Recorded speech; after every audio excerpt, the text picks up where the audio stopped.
Good morning everybody. All right, my first one up today, Audi Q5 TDI Quattro. It's a nice clean car.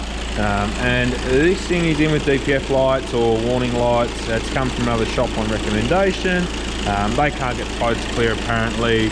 Car, from what I know, is driving fine. We've got engine cover off. We've just done a fault report and we're going to start looking into it. All right, now as you can see, we've got 3 codes in the vehicle, and what we are looking into is this P2002 particulate trap bank on efficiency and this throttle actuator control motor circuit open. Now, as with any DPF issue, also Audi, typical, top don's not showing the non-current fault, it's only showing the current fault, which is the DPF one. Now with any DPF issue, you are always going to have some sort of an underlying issue.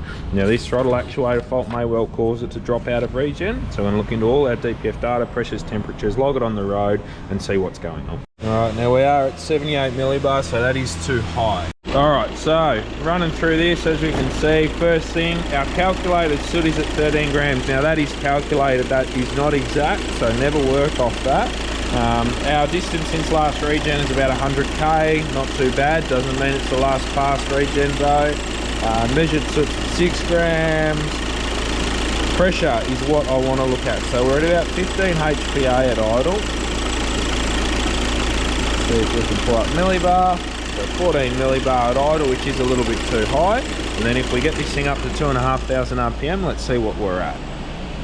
Alright, now scrolling through live data, you can see 89 degrees coolant temp, we are happy with that. Most Volkswagen Audi will not initiate a regen if they're not up to operating temp, so that's something to keep an eye on. And all our exhaust temp sensor data looks good as well.